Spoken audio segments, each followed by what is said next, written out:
I want to welcome you all to another wonderful winning Wednesday.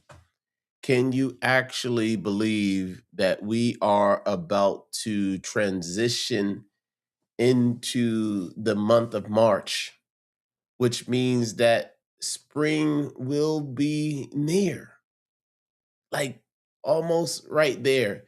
And just this past weekend, we were in New Jersey because grandma, granny, or triple G, as I like to call her, since she's a great grandmother, she celebrated her 99th birthday. So, family from all over Florida, Belize, California, just about anywhere where we have members of our family, they actually flew in and were there. So it was not only grandma's 99th birthday, but it, in addition to that, was almost like a family reunion. But that was Saturday night. On Sunday, we got word that, hey, there is a nor'easter coming and it's going to have blizzard type characteristics. So I spoke to dad yesterday, and he tells me that they got probably 20 to 24 inches of snow. So we worked our way back to Virginia, right? And in working our way back to Virginia, luckily, I would say we were able to avoid most, if not all of that. I think in Virginia here, we only got maybe 3 to 4 inches of snow, and we came the back way because nor'easters, they travel up the coast, and because of the water and all of those things, they typically bring a lot of snow. I even was able to read that in places in Rhode Island, I think Rhode Island got hit the hardest, and they got hit with 31 inches of snow. Whew. It was like 3 inches of snow every single hour.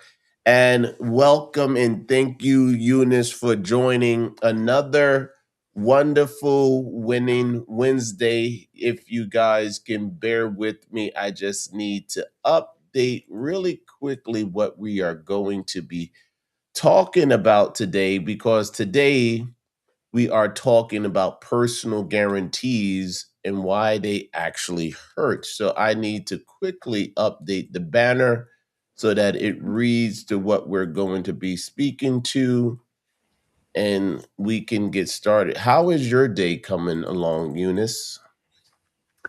Pretty well. It's been a busy day in and out of meetings all day, but it's been a good day. I'm happy that we're here. We're doing this, talking about personal guarantees. I think we've talked about this before, but it's one of those things that I believe that are also important for many to understand because those personal guarantees can sure hurt you. And you need to know when is the right time to do it, when is not the right time for you to do that personal guarantee, and learn how best to avoid doing that or using personal guarantee when you're running your business. Well, I like to say, if your business should fail, and we're not, speaking negative energy into the environment, but if your business should fail, and if there is a personal guarantee, it falls onto you Mm-hmm. to sponsor those debts. I remember when I was just out of high school, I was working at a law firm in New York City. I was working in the law room, in the mail room, file room, before I actually went to college. And I remember there was an IBM technician who came in to repair our photocopier. And when he came in to repair our our photocopier, he told me that he had pursued an entrepreneurial endeavor. I believe he had tried to start up a restaurant. And he had told me, of course, at this point in time, I had no real understanding of business, but he confirmed to me that he had a restaurant business. He was a Jamaican gentleman, and he Mm-hmm. out an enormous amount of debt so that he can start up his dream, which was a restaurant. Lo and behold, the restaurant business didn't work out as it should. And he was telling me about his experience with now having to file bankruptcy because Wow. he had personal guarantees against his name for the business. So, it's been sitting with me ever since that time that you want to make sure that you are doing what you can to avoid being in a situation where you are providing personal guarantees. And I Definitely. guess that's been our message ever since then, right? All right, so let's get started because we know that we don't want to hold people too long, but personal guarantees destroy the separation that you have between you and your business. I'm going to say this, but a personal guarantee, or better known as PG, defeats the purpose of having an LLC or corporation, right? Because now you are basically saying that you're co-signing for the business, right? So let's just really make sure, like from a coaching standpoint, we have to get clear on what is the definition, right? A PG, or personal guarantee, is when you are personally signing for liability for any debt, right? If the business should default, the lender can go after your personal credit. The lender can freeze your personal bank accounts, and the lender can pursue legal judgments against you, the individual, right? At this stage, because you signed a PG, your EIN basically becomes irrelevant because your social security number is still backing the deal, right? So if your business should fail and you signed a PG, your personal life becomes the collateral. And I would even go so far as to say, not just your personal life, but your family's personal life becomes the collateral, because whatever happens to you is going to have an impact on your family, right? So, why did you even go out and create an LLC? Yeah. Right? You went and created an LLC so that you could have risk management, right? As an entrepreneur, you don't want to be doing business in your name.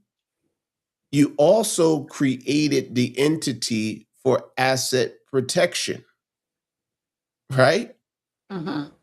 And finally, the reason why you created that LLC was so that you can probably establish your legacy and through that build long term wealth, because now the entity can transfer between family members because there's an operating agreement which explains what happens should one die, et cetera, et cetera, et cetera.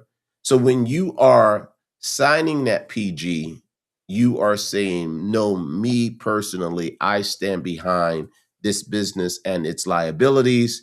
Should anything go wrong, come to me. And we know from personal experience that that has been the case before. Yeah. Anything to add on to that, Eunice? No, I think you've mentioned everything. There is that danger in personally signing. The question for you then is there ever any time that you have to, or you don't have any other choice but to personally guarantee a loan or funds for your business. Well, I would say from a startup capacity, there is an opportunity where you can personally guarantee something. But Mhm. what you want to do is that needs to be limited to the first, 6 to 12, 18 months of the business being in business. The very first thing that you should be doing is building out trade lines and trade experiences under the business such that now you can remove that debt where you have a personal guarantee and now only be relying on debt that is tied to the business's EIN number. So that's a great question. I would say, and my recommendation is you would only do that when your business doesn't have a credit history, and that's what you're doing in order to get it started. Okay. That makes sense because I think a lot of times, people may be wondering, but how do I even establish business credit? How do I begin to ensure that I don't use my personal guarantee? So, like you said, in the beginning, you might be needed to do that. And I think one of Mhm. the things is in the beginning as well, when you are doing that, you have to be very careful also in terms of the amounts that you're personally guaranteeing for, right? It Mm. wouldn't make sense to overwhelm yourselves to the extent that if, and we're not saying, your business is going to go close down, but in the event that if something does happen and you're forced to close down, that you have not put all your assets in jeopardy, right? So if the less the amount that you have to personally guarantee as you're building that credit, the better, because once then you are in a good spot where now you have established that business credit, you know that you no longer have to now personally guarantee. Then you can allow those requests to maybe now go a little bit higher, also in line with what the business can actually afford to pay back. And as we transition to the next topic, I believe that it's short-term thinking when you do sign a PG, right? Because Mhm. when you sign with a PG, you become a cap on the growth of your business. You see what I'm saying? Mhm. So personal guarantees, although that might be a short-term fix so that you can get access to capital, you are going to be capped because when they are looking to have you be a signer on the loan or the credit obligation, they're going to look at your personal FICO score. So whatever is there on your personal side is going to be impacted there on the business side. So your personal FICO score, and you wouldn't believe how many conversations I have had with individuals who told me that they wanted to start a business, but they wanted to do it using business credit because their personal credit was in the basement. I told them it's going to be very difficult, but you can do it, but you're going to have to go through the long process of starting at tier one, working your way up from tier one to tier two, tier three to tier four, etc. And that's where the honeypot is. So when you are basically providing a personal guarantee, you are capping your growth because it's all going to be tied to your personal finance score, is going to be tied to your personal debt to income ratio. And it's also going to be tied to your personal credit utilization, right? And in my famous Matthew McConaughey voice, you become the bottleneck. And why should you do that when there is an alternative path for you besides using your own social security number, right? Mhm. Now, if you contrast this when you're building out using your EIN is all that you need for approval, right? That lender is going to be checking with the business credit reporting agency. So that's going to be Dun and Bradstreet. Experian Business, and Equifax Business. They're going to be looking at your Paydex score on the DMB side, and they're going to be looking at your IntelliScore. Plus, there are other scores that are there as well that you have to be aware of. But for the most part, you've made that transition and rely rather than relying on you personally, your your credit obligation is going to be underwritten by the business, which is probably going to be some type of revenue based underwriting from there. Mm. So basically, here is if you, there's a second component to this, and I always stress that you would probably want to work with a community bank, a CDFI, or similar, a credit union, right? Because traditional banks such as Chase, Bank of America, they typically always will require a PG.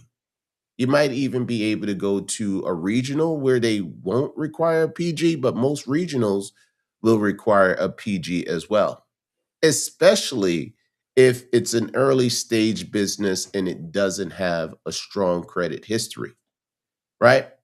Mm-hmm. So, a second bit of advice is avoid PGs, work with smaller institutions such as community banks and credit unions. Shout out to all of the in our local area, Apple Credit Union in Northwest Federal Credit Union, because I know plenty of people who have done business with those two entities, and they have always said positive things about working with those two entities. So let's close off this particular topic, Eunice. And this the big takeaway that we want you to have here is your if your personal credit, right, is being used for your business, right? Give me 1 second. If your personal credit is carrying your business, you don't own a business, you now own another liability, right? Mm. You are going to have to pay for that business should things not work out as you 100% desired. And I know of no business owner who has ever moved forward thinking that their business was not going to be successful. Similar to the copier Yeah. repairman, he I, I never tasted his food, but he told me that he was a great cook. Everybody in his neighborhood was always coming to him and asking him to make this dish, that dish, or another dish. But Mm-hmm. the dynamics of the game change when you have overhead. The dynamics Oh of the yeah. game changes when you have uh, payroll. The dynamics of the game change when you have rent and other expenses. And this is why we are here basically helping our community to be in a position where they're not making some of those same mistakes. And to also advise, we are also coming at this from a perspective of we have run into similar errors when we were creating our credit. And what we're now in a position to do is helping others to avoid the same mistakes that we have made, right? Yeah. Yeah. So you asked the question, there is a path to no PG funding, right? But that path requires structure.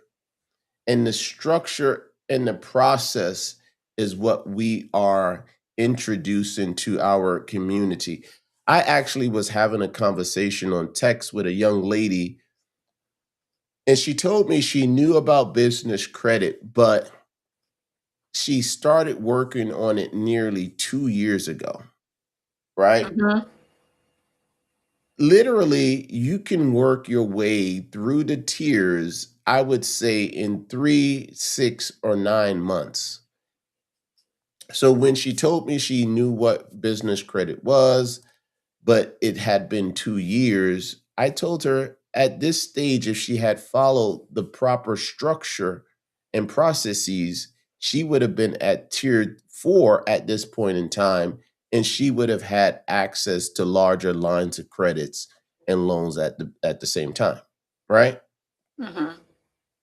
But So what did she follow? What did was she following a I, specific program, or was she just I think trying that to she was figure it just out? I think that she was relying on the internet, and she was Okay. relying on other mediums that were advising her. At this point in time, I would have to assume that there are people who are using capabilities such as ChatGPT and others that would advise them on how to do this, right? But the major thing is you have to be working with vendors who are reporting, right? Yeah. Yeah. You have to be working with vendors who are reporting, and that is something that is constantly, I believe, the one biggest hiccup that people run into is the fact that they are continuing to work with vendors and those vendors aren't reporting. Just recently, we got an email from Nav saying that the Nav card is going to be turned down. I believe it's going to be on March 1, that Nav is no longer going to be reporting from the Nav Prime card. So those trade lines are going to be disappearing. So if you're looking for those trade lines to be reporting from NAV, that's going to be something that you have to do differently as you move forward. So another conversation, another topic that we can speak about. I guess we can put that on our topic list as to moving away from NAV and some alternative options that are available to you once that happens on March 1st, right? So maybe a conversation for next week. So let's educate the community on the steps that they are going to have to do in order to get this right, right? Uh-huh. The first thing that they have to do is proper entity formation. So that's going to be an LLC or a corporation. Remember, first things first, you are never doing business in your personal name. Why take on that liability?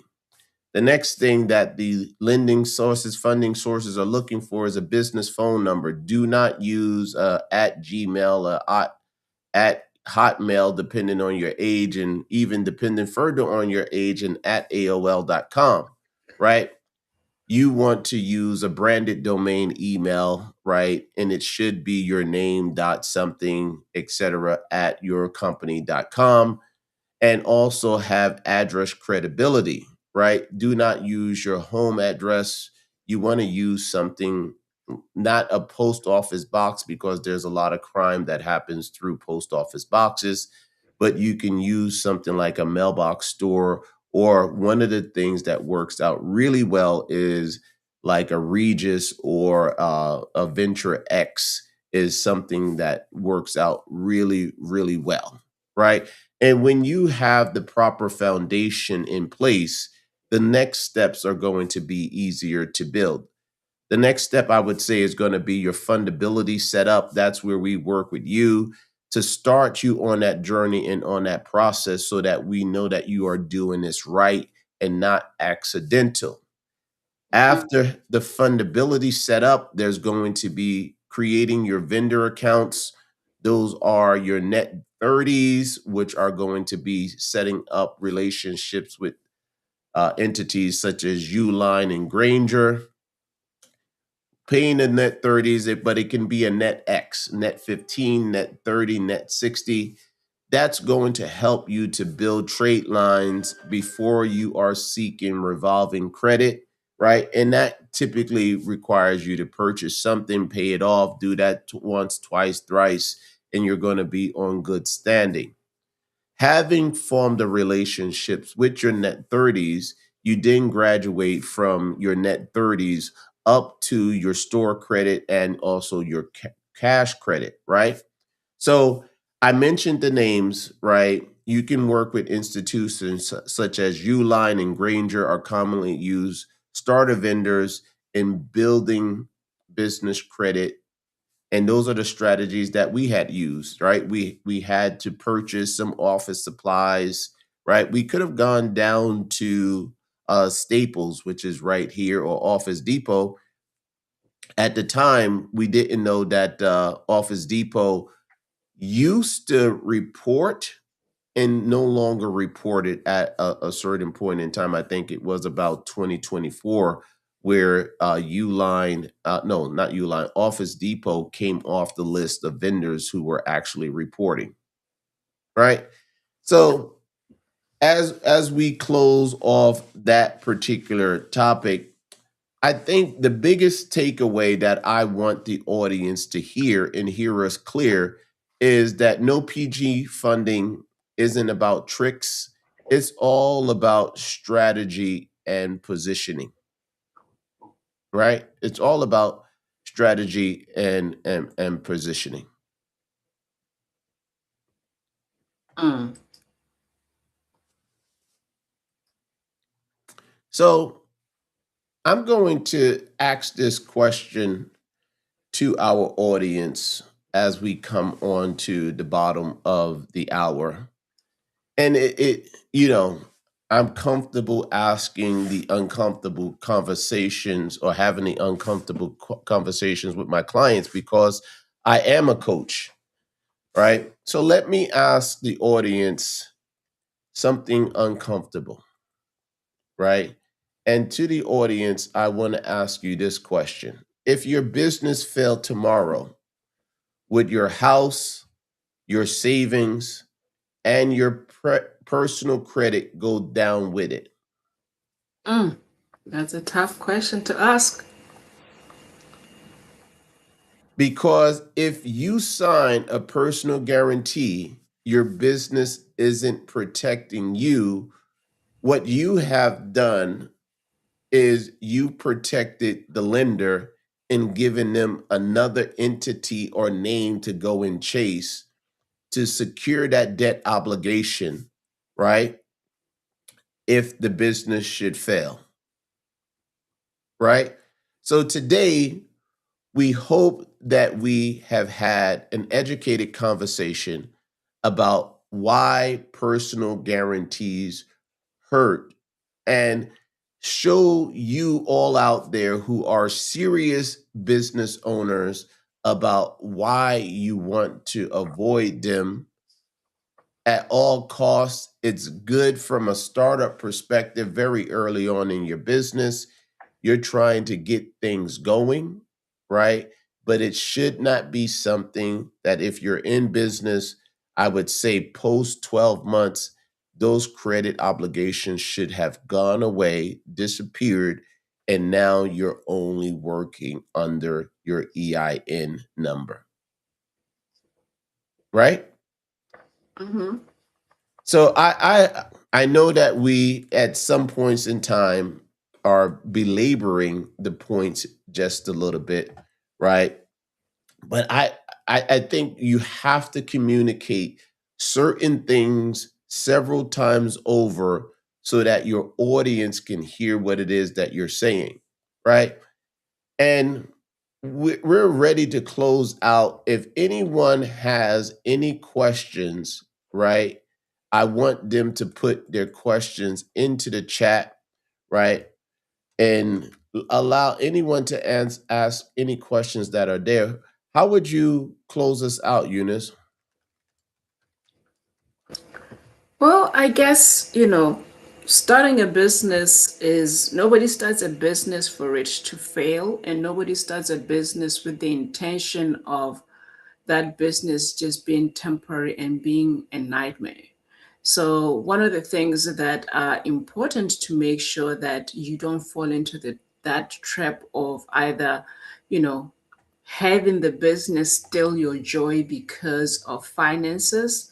you want to set it up right. There are certain things that you can do now to ensure that you don't get into a position where your personal guarantee is jeopardized, or your own assets, personal assets, your own debt to income ratio are jeopardized. You want to ensure that your business as an LLC or as an entity is able to survive all on its own, and you do all the necessary work that's needed to ensure that all that is done. So, today's conversation was really centered around that, ensuring that you set up your business properly, you make sure that you are not personally guaranteeing the business debts, to ensure that if anything happens, you still have your home, you still have your family. Nobody is fighting and upset that things have turned and we're losing homes and whatever it is else that you may have as your asset. So do the right thing, and it's this conversations are just to enlighten, to share information, to share knowledge. If there's anything that you would like to ask, reach out to us. We are open books, I believe. We because a lot of these things are things that we personally went through, even in our own business when we first started and where we are. These are things that we are living proof of. So we're not telling you things that we just read about and are curious about. It's things that we also have experienced. So we're willing to share information and to ensure that as a community out there of entrepreneurs, we know that the economy needs us. So we want to make sure that we do our part to share all this information. If you have any other information that you need to find out, if you look on the top, on my Yeah. left, top right left, there is that QR code. Click on the QR code, get in touch with us, and let's see if we can share any information that will help your business thrive. Remember, the reason why we are here as value investment partners, in particular on this platform, is VIP Business Credit and VIP Insures, is to help your business not only to survive, but to thrive past year 5. Too many businesses don't make it to their 5th year anniversary because their owners made some kind of mistake or hiccup that prevents Mm. them from being able to have access to capital in order to be able to grow and keep going. So, with that being said, we are going to be speaking about in our next session, we're going to talk about when to use cash, when to use credit, or policy loans in your business, right? I'm Mhm. going to be looking for an expert over the next week who can actually join us and have that conversation further. I actually had a conversation with a CPA who is actually working with others to basically have alternatives that reduces their amount of taxable income, but also puts it into uh, uh, growth vehicles that could allow it to grow, whether or not if that's a Roth. And we were having a very good conversation about using cash value life insurance policies as an alternative to that. So we want to wish you another wonderful winning Wednesday. Know that spring is right around the corner. Yeah. Stay up, especially for our folks up north. I understand after, getting between a foot to 2 feet of snow, there's supposed to be additional inclement weather coming back. I just saw a text message that many of my family members who were traveling from California, from Florida, they've been able to make it back home. So keep warm, stay in there. Winter is almost through and spring will be here soon enough. So take care until next week. Thank you for joining us.